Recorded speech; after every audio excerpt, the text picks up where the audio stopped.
அவர் போய் 8 மணி நேரம் ஹாஸ்பிட்டல் இருந்திருக்காரு.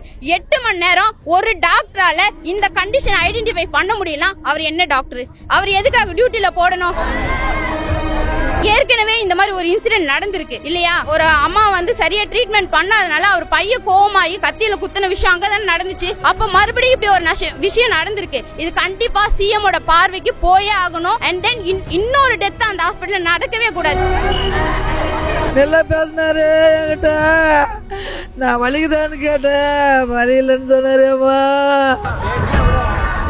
என்ன கூப்பிட்டாங்க, நான் போன உடனே பார்த்தா ஒண்ணுமே இல்ல, அவருக்கு உடம்புல ஒண்ணுமே இல்ல. போட்டு பம்ப் பண்ணி இருந்தாங்க. எனக்கு ஒண்ணுமே புரியல. என்னடா இப்பதான் பாத்துட்டு பேசிட்டு வரோம். பிளாக்னு மட்டும் தான் சொல்லிருக்காங்க. 8 மணி நேரத்துல பிளாக் இருந்தா ஒரு பேஷண்ட்டுக்கு ஆன்ஜியோ பண்ணணுமா இல்லையா? அண்ட் தென் எந்த ஒரு ட்ரீட்மெண்ட்டுமே அவருக்கு போல. 8 மணி நேரம் சும்மாவே வச்சிருந்தா அவரை சாவடிச்சிருக்காங்க. நல்லா இந்த மனுஷன் இப்படி செத்துட்டாரு, நீங்க எதோ பண்ணிட்டு நான் அவங்க சத்தம் போட்டேன் சார். நான் வாங்கிட்டு போக மாட்டேன், எனக்கு பதில் சொல்ல மாட்டேன், வாங்க மாட்டேன் சொல்லிட்டேன் சார். நான் போலீஸை வந்தனால தான் சார் நான் பயந்துட்டேன். போஸ்ட்மார்ட்டம் பண்ணுவாங்களா என்ன நம்ம வீட்டுக்கார. 3 மீடியா என்கிட்ட பேசிருக்காங்க. ஆனா ஒரு மீடியா கூட அந்த ஹாஸ்பிட்டல் பேர் சொன்னதுக்கு அப்புறம் வரல. ஏன் வரல? எதுக்கு வரல? கவர்மெண்ட் எதுக்கு? கவர்மெண்ட் சும்மா ஹாஸ்பிட்டல் கட்டி விட்டு வரவங்க கிட்ட எல்லாம் எல்லாரும் சாவடிக்க ஹாஸ்பிட்டல் கட்டி வச்சிருக்காங்க. ஹையர் டாக்டர் இல்லாம ஒரு இந்த டயக்னோசிஸ் எப்படி டயக்னோஸ் பண்ணாங்க? இந்த டயக்னோசிஸ் எப்படி டயக்னோஸ் பண்ணாங்க? ஆக்சிஜன் வந்து எதுக்கு வச்சாங்கன்னே தெரியல. அவர் மூச்சு ஃப்ரீயா உரன்னு தான் சொல்றாரு. அவரே சொல்றாரு, எனக்கு பரவாயில்ல, இது வைக்கிறதுனால தான் எனக்கு கஷ்டமா இருக்கு, இதை வைக்கலன்னா எனக்கு கஷ்டம் இல்ல, ஃப்ரீயா தான் வருது, எதுக்கு ஆக்சிஜன் வைக்கிறீங்கன்னு கேக்குறாரு. உன்னால காப்பாத்த முடியாதுன்னு தெரிஞ்சிச்சுல்ல, பேஷண்ட் வந்து ரொம்ப சிவியரா இருக்கான், காப்பாத்த முடியாதுன்னு தெரிஞ்சிச்சுல்ல, அப்ப என்ன சொல்லி இருந்திருக்கணும்? வேற ஹாஸ்பிட்டல் கூட்டிட்டு போங்க, என்னால முடியாதுன்னு சொல்லியிருந்தா நாங்க வேற ஹாஸ்பிட்டல் கூட்டிட்டு போயிருப்போம்ல. என்னோட பேர் ஐஸ்வர்யா. இறந்து போன பாலன் அவரோட வந்து டாட்டர் தான் நான். ஆக்சுவலி என்னன்னா, அவர் வந்து கும்மிடிப்பூண்டிக்கு வந்து சாட்டர்டே வந்து ஒர்க் போயிருந்தாரு. இத்தனை நேரம் ஒர்க் போகல, அன்னைக்கு தான் ஒர்க் போயிருந்தாரு. அங்கே போயிட்டு செஸ்ட் பெயின்னு சொல்லிட்டு ஒரு 2-3 o'clock வந்து ஆஃப்டர்நூன் வந்து செஸ்ட் பெயின்னு சொல்லியிருக்காங்க. பக்கத்தில் இருந்த ஒரு ப்ரைவேட் ஹாஸ்பிட்டலில் வந்து பார்த்துருந்துருக்காங்க. ஆனால் பட் அங்கே வந்து என்ன சொல்லியிருக்காங்க, ஒரு இன்ஜெக்ஷன் போடணும் அப்படி சொல்லியிருந்திருக்காங்க. இசிஜி எடுத்து பார்த்ததுல சேஞ்சஸ் இருக்குன்னு சொல்லியிருந்திருக்காங்க. அவர் வந்து லோடிங் டோஸ் கொடுத்தாங்க அப்படின்னு சொல்லிட்டு சொல்றாங்க. ஆனா அது என்னன்னு தெரியல. அப்புறம் ஓகேவா இருக்கேன் அப்படின்னு சொல்லிட்டு அங்க இருந்து அவர் ஒரு டிரைவர் போட்டு அங்க இருந்து வீட்டுக்கு எங்க கூட்டிட்டு வந்து இங்க இருந்து ஒரு 7 to 8 o'clock கிண்டியில இருக்க கலைஞர் மருத்துவமனையில வந்து அட்மிட் பண்ணியிருந்தாங்க. அங்க அட்மிட் பண்ணி ஃபர்ஸ்ட் போன உடனே பேஷண்ட்டை ரிசீவ் பண்ணி அவங்க எந்த ஒரு பேஷண்ட்டை ரிசீவ் பண்ணாங்க. ஆனால் அதுக்கப்புறம் எந்த ஒரு ப்ராப்பர் ட்ரீட்மெண்ட்டும் போன மாதிரியே எங்களுக்கு தெரியல. ஏன்னா போன உடனே பேஷண்டோட அட்டெண்டர் கிட்ட, அதாவது அவங்க ஒய்ஃப் கிட்ட வந்து என்ன பண்ணிருக்காங்கன்னா, கன்சென்ட் வந்து ப்ராப்பராக இன்ஃபார்ம் பண்ணி கன்சென்ட் வாங்கல. போன உடனே 2 இடத்துல கையை காமிச்சு இந்த இடத்துல கையெழுத்து போடு அப்படின்னு மட்டும் சொல்லியிருக்காங்க. எதுக்காக அந்த கையெழுத்து வாங்கினாங்கன்னு அவங்களுக்கும் தெரியாது, எதுவுமே தெரியாது. போன 2 பேருக்குமே எதுக்கு கையெழுத்து வாங்கினாங்கன்னே தெரியாது. ஆனால் ஒரு ப்ராப்பர் இன்டிமேஷனோ ஒரு ப்ராப்பர் கன்சென்ட் வந்து எக்ஸ்பிளைனே பண்ணாம ஒரு பேஷண்ட்டுக்கு என்ன ப்ராப்ளம்னு எதுவுமே சொல்லாம எதுவுமே பண்ணல. அண்ட் தென் இசிஜி எக்கோ எடுத்துன்னு சொல்றாங்க. இசிஜி எக்கோ எடுத்ததுல எக்கோல பிளாக் இருக்கு அப்படின்னு சொல்லி ஐடென்டிஃபை பண்ணதா சொன்னாங்க. ஓகே, இவங்க கிட்ட பிளாக் இருக்குன்னு சொன்னாங்க. அதுக்கப்புறம் எந்த ஒரு இதுல வெறும் வென்ஃபிளான் மட்டும் தான் போட்டிருக்காங்க. எந்த ஒரு த்ரோம்போலைசிஸோ லோடிங் டோஸோ ஹெப்பாரினோ எந்த ஒரு மெடிசன் தெரியல. ஈவன் ஐவி ஃப்ளூயிட் கூட அவருக்கு போல. அப்போ நான் வந்து ஃபோன் பண்ணி கேட்கிறேன். ஆக்சுவலி நான் இங்க இல்ல, நான் வேற நேட்டிவ் பிளேஸ்ல இருந்ததுனால நான் அங்க இருந்து ஃபோன் பண்ணி கான்டாக்ட் பண்ணிட்டே இருக்கேன். நான் கால்ல கேட்டுட்டே இருக்கேன். அப்போ வந்து அங்க இருக்க ஸ்டாஃப் நர்ஸ் கிட்ட கொடுங்க, ஏன்னா இவங்க எல்லாமே அன்எஜுகேட்டட், இதை பத்தி ஒரு நாலேஜும் இல்ல. ஈவன் நாலேஜ் இருக்கவங்களே நல்லா ஏமாத்துறாங்க. ஸோ நாலேஜ் இல்லாத அவங்களுக்கு ஒண்ணுமே தெரியாது இல்லையா? அவங்க கிட்ட போய் நீ சிஐடி இருக்கு, ஏசிஎஸ் இருக்கு, கார்டியோஜெனிக் அட்டாக்னு சொன்னா ஒண்ணுமே தெரியாது. ஈவன் இந்த டயக்னோசிஸ் கூட அவங்க வந்து எக்ஸ்பிளைன் பண்ணல. அப்போ நான் வந்து சொல்றேன், என்ன டயக்னோசிஸ் ஃபர்ஸ்ட் கேட்கறதுக்காக அந்த ஸ்டாஃப் நர்ஸ் கிட்ட போனை கொடுத்து இந்த மாதிரி நீங்க சொல்லுங்க, என்ன டயக்னோசிஸ், என்ன பிரச்சனை அப்படின்னு சொல்லிட்டு நான் கேட்கறதுக்காக என்னோட அட்டெண்டர் கிட்ட கொடுத்து நான் கொடுக்க சொல்றேன். அந்த ஸ்டாஃப் நர்ஸ் வந்து ஒரு கோவப்பட்டு ஒரு ஆஷா அவங்கள திட்டிட்டு, உங்ககிட்ட எக்ஸ்பிளைன் பண்ணியாச்சுல, நீங்க தான் சொல்லணும், நான் சொல்ல முடியாது அப்படின்னு சொல்லிட்டு அவங்க கிட்ட ஷவுட் பண்ணாங்க. நான் சரி வெயிட் பண்ணுங்க, கோவப்படாதீங்க அப்படின்னு சொல்லிட்டு சொன்னேன். அதுக்கும் அவங்க ரெஸ்பான்ஸ் பண்ணல. ஒருவேளை அவங்க ரெஸ்பான்ஸ் பண்ணியிருந்தா எனக்கு அந்த கண்டிஷன் தெரிஞ்சிருந்தா நான் அப்பயே ஷிப் பண்ணியிருப்பேன். தென் அவங்க வந்து எதுவுமே சொல்லல, அதனால எனக்கு கண்டிஷனும் தெரியல. இவங்க வந்து உள்ள வந்து ஐசியூல யாரையுமே அலோ பண்ணல. கேட்டா ஐசியூ வார்டு அலோ பண்ண மாட்டேன், ஐசியூ வார்டு அலோ பண்ண மாட்டேன்னு சொல்லியிருந்திருக்காங்க. இப்போ லாஸ்டா வந்து டிக்ளேர் சம்மரியில வந்து இங்க பாத்துக்கீங்கன்னா கார்டியோஜெனிக் அட்டாக், பிடி, சிஏடி, ஏசிஎஸ் இந்த மாதிரி நிறைய கண்டிஷன் வந்து சொல்லியிருக்காங்க. அவர் போய் 8 மணி நேரம் ஹாஸ்பிட்டல் இருந்திருக்காரு. 8 மணி நேரம் ஒரு டாக்டரால இந்த கண்டிஷன் ஐடென்டிஃபை பண்ண முடியல. அவர் என்ன டாக்டர்? அவர் எதுக்காக டியூட்டில போடணும்? ஏற்கனவே இந்த மாதிரி ஒரு இன்சிடென்ட் நடந்திருக்கு இல்லையா? ஒரு பையனை வந்து ஒரு அம்மா வந்து சரியா ட்ரீட்மெண்ட் பண்ணாதனால அவர் பையன் கோவமாயி கத்தியில குத்துன விஷயம் அங்கதான் நடந்துச்சு. அப்ப மறுபடியும் இப்படி ஒரு விஷயம் நடந்திருக்கு. இது கண்டிப்பா சிஎமோட பார்வைக்கு போயே ஆகணும். அண்ட் தென் இன்னொரு டெத் அந்த ஹாஸ்பிட்டல் நடக்கவே கூடாது. எங்களுக்கு வந்து இந்த நிதி உதவி வேணும், எங்களுக்கு காசு வேணும், அதுக்காக நான் பேசல. இன்னைக்கு போயிருக்குது என் அப்பாவுடைய உயிர். அது யாராலையும் திருப்பி தர முடியாது. உங்க சிஎம்ஆலையும் தர முடியாது, யாராலையும் தர முடியாது. ஆனா இன்னொரு உயிர் அந்த ஹாஸ்பிட்டல்ல போக கூடாது. அதுக்காக தான் நான் இப்ப பேசிட்டு இருக்கேன். எங்க படிக்காத ஒரு நாலேஜ் இல்லாதவங்க கிட்ட போய் இந்த இவங்களுக்கு தெரியாதுங்க. பிளாக்னு மட்டும் தான் சொல்லியிருக்காங்க. 8 மணி நேரத்துல பிளாக் இருந்தா ஒரு பேஷண்ட்டுக்கு ஆன்ஜியோ பண்ணணுமா இல்லையா? சரி, அங்க இன்ஜெக்ஷன் போடல, இங்க வந்தாங்கல்ல, அப்ப இங்க இன்ஜெக்ஷன் போட்டிருந்துக்கணும்ல. எந்த இன்ஜெக்ஷனும் போடல, ஹெப்பாரின் போடல, பேஷண்ட் வைட்டல்ஸ் எப்படின்னு கூட சொல்லல. அப்புறம் ஒரு அட்டெண்டர் கிட்ட ப்ராப்பரான ஒரு கன்சென்ட் இல்லாம சைன் வாங்கியிருக்காங்க. எதுக்கு வாங்கினாங்க? எந்த கவர்மெண்ட் ஹாஸ்பிட்டலா இருந்தாலும் சரி, பிரைவேட் ஹாஸ்பிட்டலா இருந்தாலும் சரி, கன்சென்ட் இல்லாம ஒரு ப்ரியர் இன்டிமேஷனோ எந்த ஒரு இதுவும் சொல்லாம ஒரு பேஷண்ட் கிட்ட ஒரு அட்டெண்டர் கிட்ட சைனே வாங்க கூடாது.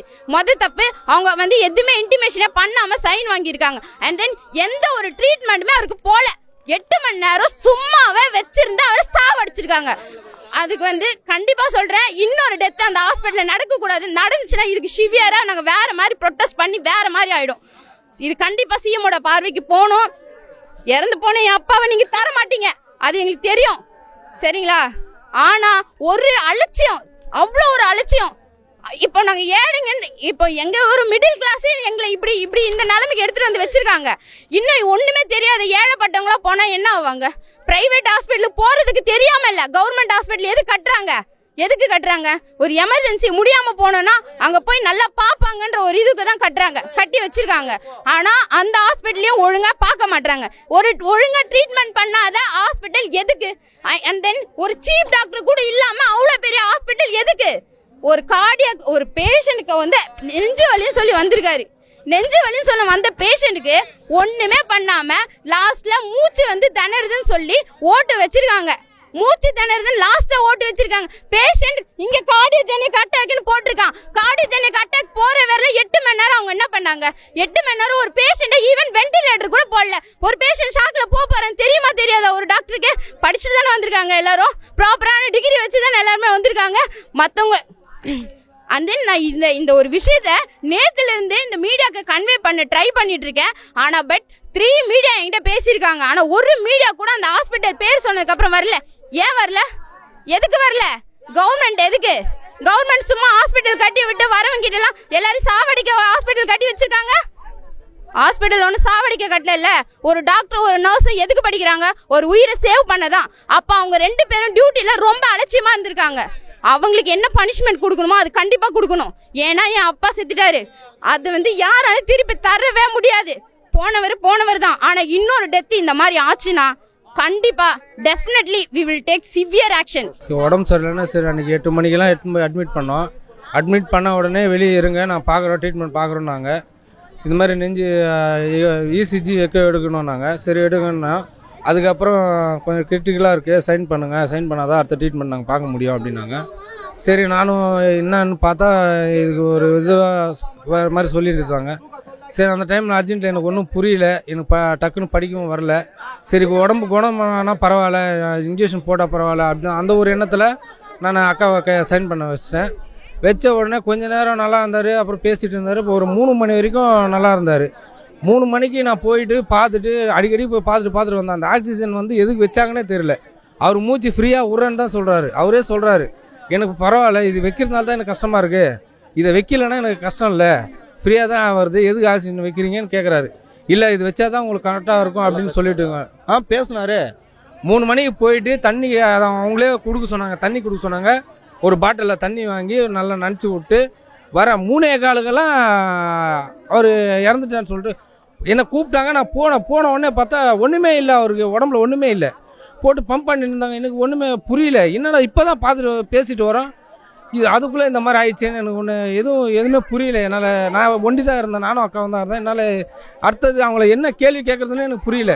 நாங்கள் ஹாஸ்பிட்டலுக்கு கூட்டின்னு போய் உள்ளே விட்டோம் சார். நாங்கள் உள்ளே விட்டது உள்ளே வெளியே போங்கன்னு சொல்லிட்டாங்க எங்களை எல்லாரையும், யாரையும் உள்ளே விடலை. அதுக்கப்புறம் அவர் யூரின் வருதுன்னு சொன்னார். அவங்க கூப்பிட்டாங்க உள்ளே. நாங்கள் போனதுக்கு அவர் யூரின் வரல, எனக்கு பேண்ட்டை காட்டுன்னு சொன்னார். சரி என் தம்பி போய் பேண்ட்டை கழட்டி விட்டான். கழட்டி விட்டுட்டு வெளியே வந்ததுக்கப்புறம் மறுபடியும் கூப்பிட்டாங்க. நான் மறுபடியும் உள்ளே போனேன் சார்.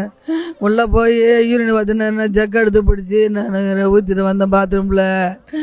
மறுபடியும் ஒரு வாட்டி கூப்பிட்டாங்க. மறுபடியும் நான் போனேன் சார். 2 வாட்டி நான் பிடிச்சி ஊற்றுனேன். 2 வாட்டி என் தம்பி பிடிச்சி ஊற்றுனா. 4வது வாட்டி போகும்போது அவர் உயிரே இல்லையப்பா. நல்லா பேசினாரு என்கிட்ட. நான் வலிக்குதான்னு கேட்டேன், வலி இல்லைன்னு சொன்னாரேம்மா. பரவாயில்லன்னு சொன்னார். நான் போய் சொன்னேன், நீ பயந்து சொல்லாத, நீ வலின்னு தைரியமாக சொல்லுன்னு சொன்னேன்னு. இல்லை எனக்கு கொஞ்சம் பரவாயில்லன்னு சொன்னாரேம்மா. அவ்வளோ சீக்கிரம் கால் அவரில் பார்த்தா உடனே செத்துறேன்னு சொல்லி சொல்கிறாங்கப்பா. செக்யூரிட்டி வந்து கூட்டின்னு போகிறான் என் தம்பியை, என்னை கூட கூப்பிடல. என் தம்பி நான் போய் வாங்க மாட்டேன்னு சொன்னேன். நான் போலீஸ் வந்ததுனால நான் பயந்துட்டேன் சாமி, போஸ்ட்மார்ட்டம் பண்ணுவாங்கன்னு சொல்லிட்டு. இல்லைண்ணா அன்றைக்கி நான் வாங்கியிருக்க மாட்டேன் பாடியாப்பா. நல்லா பேசின்னு தரேன், நல்லா தானே வந்தார். அவ்வளோ சீக்கிரம் சாவ நான் நினச்சி பார்க்கல சாமி. நல்லா பார்ப்பாங்கன்னு சொன்னாங்க, நான் நம்பி போனேன்ப்பா. என்னை இப்படி கை விடுவாங்கன்னு நான் நினச்சி பார்க்கல ஐயா. இங்க பாருங்க, பேஷண்ட் போய் அட்மிட் ஆயிருக்காங்க. 8 o'clock அட்மிட் ஆனாங்க, 7 o'clock அட்மிட் ஆனாங்க வச்சுக்கோங்க. அதுல இருந்து பேஷண்ட் வந்து 3:10 வந்து போய் பார்த்துருக்காரு. அப்பயாவது சொல்லியிருந்துருக்கணும். என்னோட ரொம்ப ஒரு ரெக்வஸ்டான விஷயம் என்னன்னா, உன்னால காப்பாற்ற முடியாதுன்னு தெரிஞ்சிச்சுல்ல, பேஷண்ட் வந்து ரொம்ப சிவியரா இருக்கான், காப்பாற்ற முடியாதுன்னு தெரிஞ்சிச்சுல்ல, அப்ப என்ன சொல்லியிருந்துருக்கணும், வேற ஹாஸ்பிட்டலுக்கு கூட்டிட்டு போங்க, என்னால முடியாதுன்னு சொல்லியிருந்தா நாங்க வேற ஹாஸ்பிட்டலுக்கு கூட்டிட்டு போயிருந்துருப்போம்ல. இவங்க சொல்லாதனால 8 மணி நேரம் வச்சிருந்து ஒரு மனுஷனை சாவடிச்சிருக்காங்க. ஏதாவது பண்ணிருந்தா கூட மனசு அறிஞ்சுக்கும். ஆனா எதுவுமே பண்ணல. ஒரு ப்ராப்பர் ரெஸ்பான்ஸ் இல்ல. ஒரு இசிஜிக்கு ஒரு ரிப்போர்ட் கூட தெரியல. ஒரு பேஷண்ட்டுக்கு பிளாக் இருக்குன்னா சார் சிவியரா இருக்கு பிளாக், எந்த ஆர்டரியில இருக்கு, என்ன இருக்கு, டயக்னோசிஸ் பண்ணி ஆஞ்சியோ பண்ணி இருந்திருக்கணும். ஆனா ஆஞ்சியோ கூட பண்ணல, த்ரோம்பலைசிஸ் போடல. ஒரு பேஷண்ட் 8 மணி நேரம் வச்சு நீ சாவடிக்கிறேன்னா அப்போ நீ எதுக்கு என்ன வேலை பார்த்துருக்காங்க? ஒரு வேலையும் இல்ல. ஒரு சீப் டாக்டர் இல்ல. ஒரு சீப் டாக்டர் இல்ல. அந்த டாக்டர் இருந்த டாக்டர் வந்து இன்டர்ன்ஷிப் பண்ணாரா, அவர் ப்ராப்பரான இதுக்கு முடிச்சுட்டு தான் வந்து இது பண்ணிட்டு இருக்காரான்னு எனக்கு தெரியாது. அந்த நர்ஸும் எனக்கு தெரியாது. ஆனா அந்த நர்ஸ் நான் சொல்லுவேன், சிவியரா அவங்க மேல ஆக்ஷன் எடுக்கணும், அந்த டாக்டர் மேல ஆக்ஷன் எடுக்கணும். சார் சீரியஸ்லி எனக்கு டாக்டர் பேரும் எனக்கு நர்ஸ் பேரும் தெரியாது சார். ஆக்சுவலி நான் இங்க இருந்தேன்னா சீரியஸா எங்க அப்பாவை நான் இப்படி விட்டு இருந்திருக்க மாட்டேன். இப்ப எனக்கு கில்ட்டா இருக்கு. நான் சாவடிச்ச மாதிரி இருக்கு. நான் பக்கத்துல இருந்திருந்தா கண்டிப்பா இப்படி ஆயிருந்திருக்காது. ஆனா இத்தனை பேர் இருந்து நாங்க விட்டுட்டோம். எங்க வீட்டுல எத்தனை ஸ்டாஃப் நர்ஸ் தெரியுமா? எல்லாரும் ஒருத்தர் இவங்க டியூட்டரா இருக்காங்க, நான் ஸ்டாஃப் நர்ஸா இருக்கேன், ஒரு அக்கா மால்தீவ்ஸ்ல ஒர்க் பண்றாங்க. இத்தனை பேர் இருந்து எங்க அப்பாவை நான் விட்டேன். நாங்க எத்தனை உயிரை சேவ் பண்ணிருக்கோம் தெரியுமா? நாங்க எவ்வளவு கேர்ஃபுல்லா செஞ்சிருக்கோம் தெரியுமா? ஈவன் ஒரு சின்ன மிஸ்டேக் ஆனா கூட அவ்வளவு கில்ட்டா இருக்கும். ஒரு உயிரை எடுத்திருக்காங்க, ஒரு கில்ட் இருக்காதா சார் அவங்களுக்கு? சீனியர் ஒரு என்னன்னா ஹையர் டாக்டர் இல்லாம ஒரு இந்த டயக்னோசிஸ் எப்படி டயக்னோஸ் பண்ணாங்க? இப்போ இசிஜி ரிப்போர்ட்டோ எக்கோ ரிப்போர்ட்டோ ஒரு நார்மலா ஹாஸ்பிட்டல்னா டிக்ளரோ பேஷண்ட் டிஸ்சார்ஜோ லாமாவோ எம்எல்சி எதுனாலுமே பேஷண்ட் லாஸ்டா போகும்போது அவங்களுக்கு என்னென்ன டெஸ்ட் பண்ணியிருக்காங்க அந்த ரிப்போர்ட் முதற்கொண்டு எல்லாமே கொடுத்து தான் அனுப்பணும். அது எல்லா ஹாஸ்பிட்டலோட ரூல்ஸ். ஆனா எதுவுமே கொடுக்கல. இந்த துண்டு பேப்பர் எதுக்கு சார் கொடுத்துருக்காங்க? இதை நான் ஜெராக்ஸ் போட்டு வச்சிருக்கேன். இது வந்து ஆக்சுவலி அவங்க எப்படி கொடுத்துருந்தாங்கன்னா, ஒரு ட்ரெயின் டிக்கெட் 2 டிக்கெட் சேர்த்து எடுத்தா எப்படி இருக்கும் ஒரு துண்டு பேப்பர்ல, லைக் அந்த மாதிரி தான் இருந்துச்சு. நான் ஜெராக்ஸ் போட்டு வச்சிருக்கனால இது இப்படி இருக்கு. இல்ல டிஸ்சார்ஜ் சம்மரி இல்ல சார், டிக்ளேர் ஃபார்ம் கொடுத்திருக்காங்க. ஏன் வந்து அவங்க ட்ரீட்மெண்ட் பண்ணாங்கல்ல சார், ட்ரீட்மெண்ட் பண்ணாங்க. இசிஜி எடுத்தேன், எக்கோ எடுத்தேன், இதை பண்ண அதை பண்ண எல்லாமே சொல்லியிருக்காங்க. ஆனா ஒரு ரிப்போர்ட் கூட கொடுக்கல. ஏன் கொடுக்கல? அப்ப அவங்க எதுவுமே பண்ணலன்னு தானே அர்த்தம். அவங்க எதுவுமே பண்ணாததுக்கு என்னால காப்பாற்ற முடியாதுன்னு எங்கேயாவது கூட்டின்னு போன்னு சொல்லியிருந்தா நான் கூட்டின்னு வந்து அப்பாவை காப்பாத்திருப்பேன்ல. இவ்வளவு ஒரு அலட்சியமா இருக்கிற அளவுக்கு அந்த ஹாஸ்பிட்டல்ல அப்படி என்ன வேலை பாக்குறாங்க? அவ்வளவு பேஷன்ஸா சார் பார்க்க முடியாதா சார்? இப்போ சாட்டர்டே சண்டேனா போலீஸ் ஸ்டேஷன் வந்து ஒர்க் ஆகாது, ஹாஸ்பிட்டல் வந்து ஒர்க் ஆகாது அப்படின்னு ஏதாவது இருக்கா? சாட்டர்டே சண்டே டாக்டர்ஸ் டியூட்டி பார்க்க கூடாதுன்னு ஏதாவது இருக்கா? இல்ல ப்ராப்பரான ஒரு ட்ரீட்மெண்ட் கொடுக்கல. அவங்க ப்ராப்பரா ட்ரீட்மெண்ட் பண்ணல, ப்ராப்பரான டயக்னோசிஸ் இல்ல. ஒரு படிக்காத பேஷண்ட் கிட்ட போய் நீ ஏடிஎஸ் சிடிஎஸ் நீங்க பாருங்க விடி சிஏடி ஏசிஎஸ் கார்டியோஜெனிக் அட்டாக்னு இப்ப எழுதி கொடுத்துருக்கேன், செத்ததுக்கு அப்புறம் எழுதி கொடுத்துருக்கேன். சிபிஆர் கூட கொடுத்தாங்களேன்னு எனக்கு தெரியாது சார், சீரியஸா தெரியாது. அவங்க கிட்ட கேட்கும் போது ஓட்டு வச்சிருந்திருக்காங்க, நான் ரீப்ரதர் மாஸ்க் வச்சிருப்பாங்க நான் நினைக்கிறேன். ஏன்னா அவங்க சொன்னது அந்த மாதிரி தான்.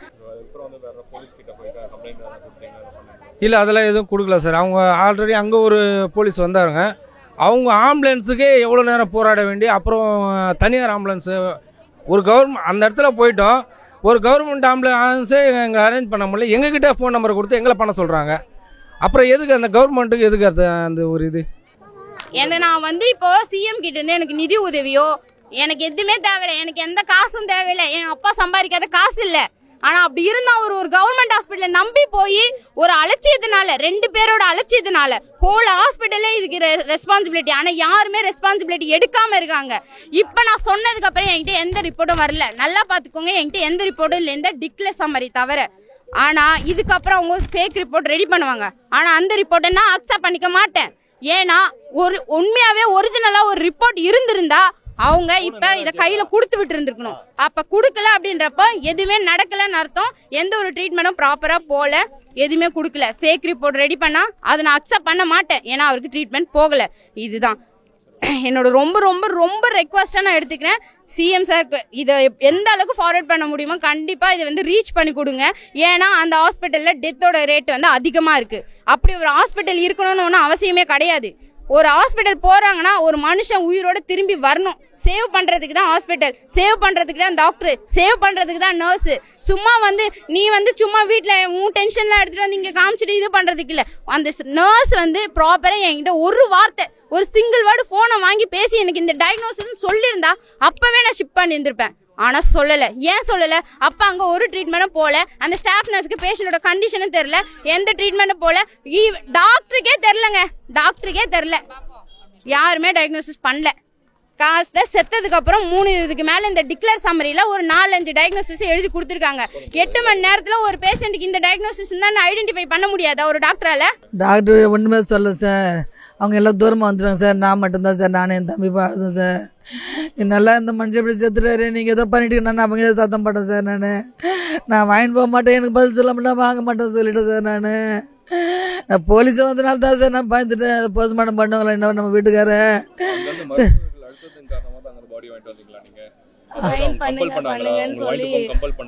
போலீஸ் வந்துட்டாங்க சார். போலீஸ் என்ன சொன்னாங்க சார், அதுக்குள்ளேயே இவங்க பெட்ஷீட் கேட்டாங்க, பெட்ஷீட்லாம் கொடுத்தோம் சார். அங்கே மூட்டை கட்டி வச்சுட்டாங்க சார். மூட்டை கட்டி வச்சுட்டு போலீஸ்கார் சொன்னார் சைன் பண்ணுமா அப்படின்னு. நான் அப்படியே கேட்டேன் சார், போஸ்ட்மார்ட்டம் பண்ண பாருங்க. இல்லைம்மா நாங்கள் அப்படி தான் கொடுத்துட்றோன்னு சொன்னாங்க சார். நான் போட விடாம தான் இருந்தேன் சார். சரி போலீஸ் வந்தனால பயந்து நான் கையெழுத்து போட்டுட்டேன் சார். நான் கையெழுத்து போட மாட்டேன் தான், நான் வாங்க மாட்டேன் தான் சொன்னேன் சார். நம்ம அங்கேயே வச்சிருந்து என்ன பண்ணுறேன்னு நான் வாங்கிட்டு வந்துட்டேன் ஐயா.